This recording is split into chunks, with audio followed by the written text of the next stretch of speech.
ನಮಸ್ಕಾರ ಎಲ್ಲರಿಗೂ ಮಿಲನಸ್ ಟೆರೆಸ್ ಗಾರ್ಡನಿಗೆ ಸ್ವಾಗತ.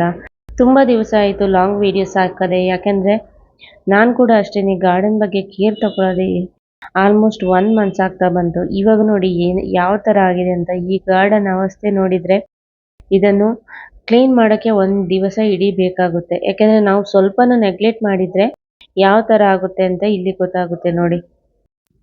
ವಿದಿನ್ 1 ಮಂತಲ್ಲಿ ನೋಡಿ ಯಾವ ಥರ ಆಗಿದೆ ಅಂತ. ಇದು ಫುಲ್ ಪೌಡರಿ ಮೈಲ್ಡು. ಇದನ್ನು ಸ್ವಲ್ಪ ಹಾಗೆ ನಾವೆಲ್ಲಾದರೂ ನೆಗ್ಲೆಕ್ಟ್ ಮಾಡಿದರೆ ಇಡೀ ಗಿಡಕ್ಕೆ ಸ್ಪ್ರೆಡ್ ಆಗಿಬಿಡುತ್ತೆ. ನಿಮಗೆ ನೋಡ್ತಾ ಇರ್ಬೋದು, ಎಲೆ ಮೇಲೆ ಎಲ್ಲ ವೈಟ್ ಆಗಿದೆ ನೋಡಿ.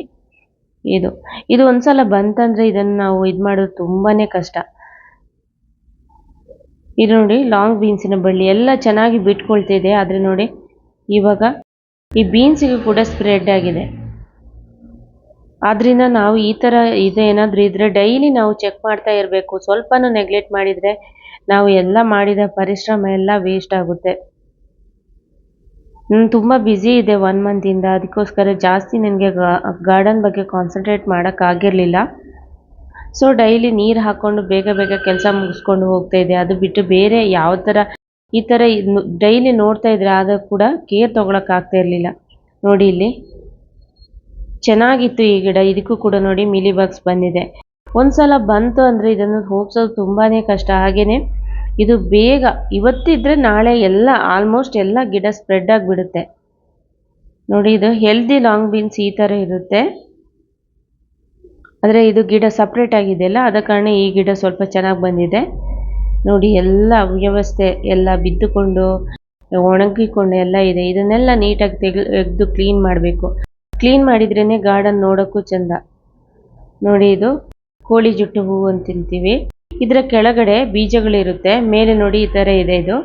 ಇದು ನೋಡೋಕ್ಕೂ ಹಾಗೆ ತುಂಬ ಚೆನ್ನಾಗಿರುತ್ತೆ. ಈ ಎಲ್ಲ ಕಸದ ಮಧ್ಯೆ ಅದಷ್ಟು ಚೆನ್ನಾಗಿ ಕಾಣಿಸಲ್ಲ ನೋಡಿ. ಇದರಲ್ಲಿ ಚಿಕ್ಕ ಬೀಜಗಳಿರುತ್ತೆ. ಇದು ಇನ್ನೂ ಹಸಿರಾಗಿದೆ. ನೋಡೋಕ್ಕೆ ಇದು ಹರವೆ ಬೀಜದ ಥರನೇ ಇರುತ್ತೆ. ಒಂದು ಹೂವಿದ್ರೆ ಸಾಕು, ನೀವು ಎಷ್ಟೊಂದು ಗಿಡಗಳನ್ನು ಬೇಕಾದರೂ ಮಾಡ್ಕೊಳ್ಬೋದು ಇದರಿಂದ. ನಿಮಗೆ ಈ ಗಾರ್ಡನ್ ಇವಾಗ ಒಬ್ಸರ್ವ್ ಮಾಡಿದಾಗ ಗೊತ್ತಾಗಿರ್ಬೋದು ಡೈಲಿ ಎಷ್ಟು ಕೆಲಸ ಇರ್ಬೋದು ಅಂತ. ಒಂದು ಗಾರ್ಡನ್ ಮೇಂಟೈನ್ ಮಾಡೋದಂದರೆ ತುಂಬಾ ಕೆಲಸ ಇದೆ, ತುಂಬಾ ಕಷ್ಟನೂ ಇದೆ. ಪ್ರತಿ ಸಲ ನಾವು ನೋಡ್ಕೋಬೇಕಾಗುತ್ತೆ. ಅದಕ್ಕೆ ಟೈಮ್ ಟು ಟೈಮ್ ನಾವು ಫರ್ಟಿಲೈಸರ್ ಕೊಡಬೇಕಾಗುತ್ತೆ. ಹಾಗೆಯೇ ಚೆನ್ನಾಗಿ ಒಣಗಿರುವಂಥ ಅಥವಾ ಏನಾದರೂ ಈ ಥರ ಹುಳು ಉಪ್ಪಟೆ ಎಲ್ಲ ಇದ್ದರೆ ಅದನ್ನೆಲ್ಲ ನೀಟಾಗಿ ತೆಗೆದ್ಬಿಟ್ಟು ಕ್ಲೀನ್ ಮಾಡ್ತಾ ಇದ್ರೇ ನೋಡೋಕ್ಕೂ ಚೆಂದ, ನೋಡೋಕ್ಕೂ ಒಳ್ಳೆ ಲುಕ್ ಇರುತ್ತೆ. ಇದು ನೋಡಿ ಬಸಳೆ ನಾನು ಲಾಸ್ಟ್ ಟೈಮ್ ಕಟ್ ಮಾಡಿದಾಗ ತೋರಿಸಿದ್ದೆ. ಇವಾಗ ಕೂಡ ಹಾಗೆಯೇ ದೊಡ್ಡದಾಗಿ ಬಂದಿದೆ. ಇದನ್ನು ಕಟ್ ಮಾಡಬೇಕಿತ್ತು. ಹಾಗೆಯೇ ಇಲ್ಲಿ ಹೊಂಗೆನೆ ಸೊಪ್ಪಿದ್ದು ಹಾಕಿದೆ, ಅದು ಕೂಡ ಚೆನ್ನಾಗಿ ಬಂದಿದೆ. ಇವಾಗ ಏನೇ ಆದರೂ ಸೊಪ್ಪಿನ ಈ ಗಿಡಗಳನ್ನೆಲ್ಲ ನಾವು ಆವಾಗವಾಗ ಕಟ್ ಮಾಡ್ತಾ ಇದ್ರೇ ಎಷ್ಟು ನಾವು ಕಟ್ ಮಾಡ್ತಾ ಇರ್ತೀವಿ ಅಷ್ಟು ನೀಟಾಗಿ ಬೆಳೆಯುತ್ತೆ, ಅಷ್ಟು ಚೆನ್ನಾಗಿ ಬರುತ್ತೆ ನೋಡಿ. ಇದು ಕೂಡ ಲಾಂಗ್ ಬೀನ್ಸಿನ ಬಳ್ಳಿ, ಇದಕ್ಕೂ ಕೂಡ ಸ್ಪ್ರೆಡ್ ಆಗಿದೆ. ನಾವು ಆದಷ್ಟು ಬೇಗ ಕೇರ್ ಮಾಡಿದರೆ ಗಿಡ ಅಂದರೆ ಅಥವಾ ಬಳ್ಳಿನ ನಾವು ಉಳಿಸ್ಕೊಳ್ಬೋದು. ಎಷ್ಟು ನಾವು ಲೇಟ್ ಮಾಡ್ತೀವಿ ಅದರಿಂದ ಗಿಡಗಳು ಸಾಯೋ ಚಾನ್ಸಸ್ಸು ಜಾಸ್ತಿ ಇರುತ್ತೆ. ಅಲ್ಲದೆ ನಾವು ಕಂಪ್ಲೀಟ್ಲಿ ಸ್ಪ್ರೆಡ್ ಆಗಿದ್ರೆ ಫುಲ್ಲು ತೆಗೆದು ಹಾಕಬೇಕಾಗುತ್ತೆ, ಇಲ್ಲಾಂದರೆ ಬೇರೆ ಗಿಡಗಳಿಗೂ ಕೂಡ ಸ್ಪ್ರೆಡ್ ಆಗ್ತಾ ಹೋಗುತ್ತೆ. ಇದು ನೋಡಿ ನಾನು ಕಾಂಪೋಸ್ಟ್ ಬ್ಯಾಗಲ್ಲಿ ಹಾಕಿರುವಂಥದ್ದು. ಇದಕ್ಕೆ ಕೂಡ ಇವಾಗ ನೋಡಿ ಅಫಿಡ್ಸ್ ಬಂದಿದೆ ನೋಡಿ. ಗಿಡ ನೋಡೋಕ್ಕೆ ಎಷ್ಟು ಹಸಿರಾಗಿತ್ತು. ಹಾಗೆಯೇ ಚೆನ್ನಾಗಿ ಮೆಣಸಿನಕಾಯಿ ಕೂಡ ಬಿಟ್ಟಿತ್ತು. ಆದರೆ ಇವಾಗ ಇದು 2-3 ಡೇಸಿಂದ ನಾನು ನೋಡಿದ್ದೆ ಲಾಸ್ಟು, ಆದರೆ ಸ್ಪ್ರೆಡ್ ಆಗಿರಲಿಲ್ಲ. ಇವಾಗ ನೋಡಿ ಎಲ್ಲ ಗಿಡಕ್ಕೆ ಸ್ಪ್ರೆಡ್ ಆಗಿದೆ.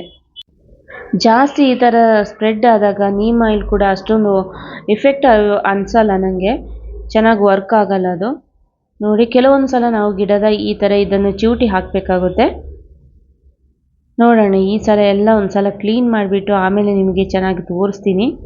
ಸರ್ವೈವ್ ಮಾಡ್ಕೊಳ್ಳೋಕ್ಕಾದರೆ ಮಾಡ್ಕೊಳ್ಬೋದು, ಇಲ್ಲ ಅಂದರೆ ಕಿತ್ತು ಬಿಸಾಕಬೇಕಷ್ಟೆ ನೋಡಿ. ಅಲ್ಲೊಂದು ರೋಸ್ ಆಗಿದೆ.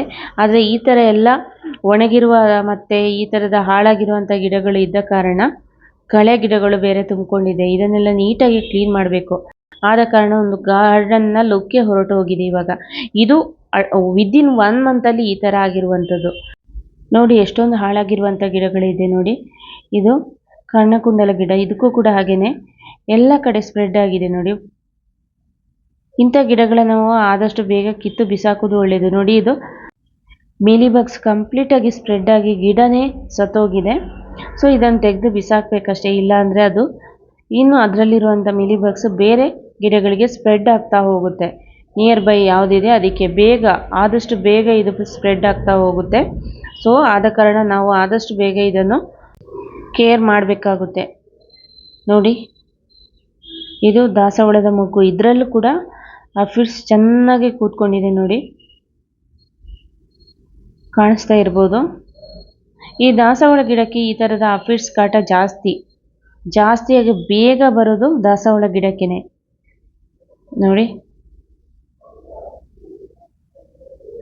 ಹಾಗೆಯೇ ನಾನು ತುಂಬ ದಿವಸ ಅಂದರೆ ಆಲ್ಮೋಸ್ಟ್ 3 months ಆಗ್ತಾನೆ ಬಂತು. ನಾನು ಯಾವುದೇ ಥರದ ಫರ್ಟಿಲೈಸರ್ ಕೂಡ ಕೊಟ್ಟಿರಲಿಲ್ಲ.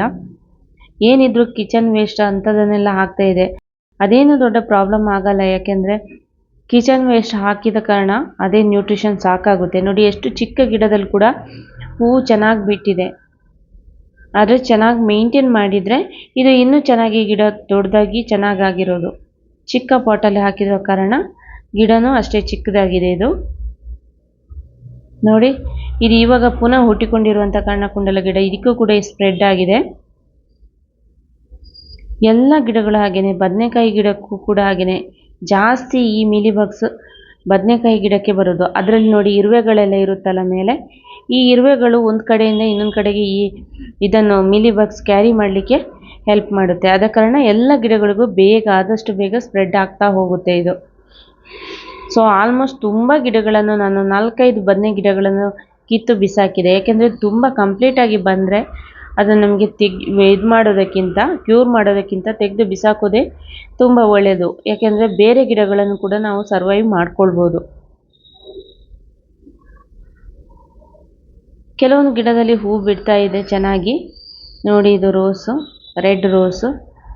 ಹಾಗೆಯೇ ದಾಸವಾಳ ಹೂ ಕೂಡ ಡೈಲಿ ಆಗ್ತಾ ಇರುತ್ತೆ, ನಾವು ಪೂಜೆಗೆ ಯೂಸ್ ಮಾಡ್ತೀವಿ. ಸೊ ಆದ ಕಾರಣ ಎಲ್ಲ ಹೂವನ್ನು ನಾನು ನಿಮಗೆ ತೋರ್ಸೋಕ್ಕಾಗಲ್ಲ, ಯಾಕೆಂದರೆ ಡೈಲಿ ನಾವು ಹೂವು ಕೀಳೋ ಕಾರಣ. ಸೊ ಇದನ್ನೆಲ್ಲ ನೀಟಾಗಿ ಒಂದ್ಸಲ ನೀಟ್ ಮಾಡಿಬಿಟ್ಟು ಫರ್ಟಿಲೈಸರ್ ಕೊಡಬೇಕಾಗುತ್ತೆ. ಇಲ್ಲಿ ನೋಡಿ, ಲಾಸ್ಟ್ ಟೈಮ್ ನಾನು ಮಳೆಗಾಲದ ಟೈಮಲ್ಲಿ ಪ್ರೂನಿಂಗ್ ಮಾಡಿದ್ದೆ. ನೀವು ಇಲ್ಲಿ ನೋಡ್ತಾ ಇದ್ದೀರಲ್ವಾ, ಕಟ್ ಮಾಡಿದಂಥ ಜಾಗದಲ್ಲಿ ಹೋಲ್ ಕಾಣಿಸ್ತಿದೆಯಲ್ಲ, ಇದು ಡೈಬ್ಯಾಕ್ ಪ್ರಾಬ್ಲಮ್. ಇದರೊಳಗಡೆ ನೀರು ಹೋಗ್ಬಿಟ್ಟು ಈ ಥರ ಆಗಿರೋದು, ಫಂಗಸ್ ಅಟ್ಯಾಕ್ ಇದು. ಸೊ ಇದು ಆಗಿಬಿಟ್ಟು ನೋಡಿ, ಇಡೀ ಗಿಡನೇ ಸತ್ತೋಗಿದೆ ಇವಾಗ. ಆದ ಕಾರಣ ನಾವು ಜಾಸ್ತಿ ಮಳೆಗಾಲ ಇಲ್ಲದ ಟೈಮಲ್ಲಿ ನಾನು ಕಟ್ ಮಾಡಿದ್ದು ಇದು. ಸೊ ಅಂಥ ಟೈಮಲ್ಲಿ ನಾವು ಸ್ವಲ್ಪ ಕಟ್ ಮಾಡುವಾಗ ಕೇರ್ಫುಲ್ ಆಗಿರಬೇಕು, ಯಾಕೆಂದರೆ ಫಂಗಸ್ ಅಟ್ಯಾಕ್ ಆಗುವಂಥ ಚಾನ್ಸಸ್ ಜಾಸ್ತಿ ಇರುತ್ತೆ. ನಾನು ಫಂಗಿಸೈಡ್ ಕೂಡ ಯೂಸ್ ಮಾಡಿದೆ, ಆದರೂ ಕೂಡ ಏನು ಯೂಸ್ ಆಗಿಲ್ಲ. ಕೆಲವೊಂದು ಸಲ ಹಾಗೆ ಆಗುತ್ತೆ. ನೋಡಿ, ಇದರ ಬುಡದಲ್ಲಿ ನೋಡಿ ಎಷ್ಟೊಂದು ಕಳೆ ಗಿಡಗಳಿದೆ. ಇದನ್ನೆಲ್ಲ ಈ ಥರ ಬಿಡಬಾರ್ದು. ನಾವು ಹಾಕಿರುವಂಥ ಫರ್ಟಿಲೈಸರ್ಸನ್ನೆಲ್ಲ ಜಾಸ್ತಿ ಇದೇ ಹೀರ್ಕೊಳ್ಳುತ್ತೆ. ಆದ ಕಾರಣ ಗಿಡಗಳಿಗೆ ಸರಿಯಾಗಿ ನ್ಯೂಟ್ರಿಷನ್ ಸಿಗಲ್ಲ. ಇಲ್ಲಿ ನೋಡಿ, ಒಂದಷ್ಟು ಗಿಡಗಳನ್ನು ನಾನು ನರ್ಸರಿ ಬ್ಯಾಗಲ್ಲಿ ಹಾಕಿಟ್ಟಿದ್ದೆ. ಅದು ಚೆನ್ನಾಗಿ ಚಿಗುರ್ಕೊಂಡಿತ್ತು ಕೆಲವು, ಹಾಗೆಯೇ ಕೆಲವು ನಾನು ರೀಪಾಟ್ ಮಾಡಿದೆ. ಹಾಗೆಯೇ ಇವಾಗ ನೋಡಿ, ಇಲ್ಲೊಂದು ನೋಡಿ ಬಸಳೆ ಬಳ್ಳಿ ಇದೆ. ಇದನ್ನು ನಾನು ಇವಾಗ ಕಟ್ ಮಾಡ್ತೀನಿ, ಯಾಕೆಂದರೆ ಇದು ತುಂಬ ಉದ್ದ ಹೋಗಿದೆ. ಸಪೋರ್ಟ್ ಕೊಡೋಕ್ಕೆ ಏನೂ ಇಲ್ಲ, ಆದ ಕಾರಣ ಜಾಸ್ತಿ ಉದ್ದ ಹೋಗೋಕ್ಕೆ ನಾವು ಬಿಡಬಾರ್ದು. ನೋಡಿ, ಒಂದು ಸಲ ಸಾಂಬಾರು ಮಾಡ್ಬೋದು, ಒಂದು ಬಳ್ಳಿಯಲ್ಲಿ ಅಷ್ಟು ಸಿಕ್ಕಿದೆ. ಹಾಗೆಯೇ ಅದು ಗ್ರೋ ಬ್ಯಾಗಲ್ಲಿ ಹಾಕಿರೋ ಕಾರಣ ಎಷ್ಟು ಚೆನ್ನಾಗಾಗಿದೆ ನೋಡಿ. ಸೊ ನೆಕ್ಸ್ಟ್ ವ್ಲಾಗ್ ಕ್ಲೀನ್ ಮಾಡಿ ಎಲ್ಲ ಅಪ್ಡೇಟ್ ಮಾಡ್ತೀನಿ. ಸಿಗೋಣ ಹಾಗಾದರೆ ನೆಕ್ಸ್ಟ್ ವ್ಲಾಗಲ್ಲಿ. Take care, bye by.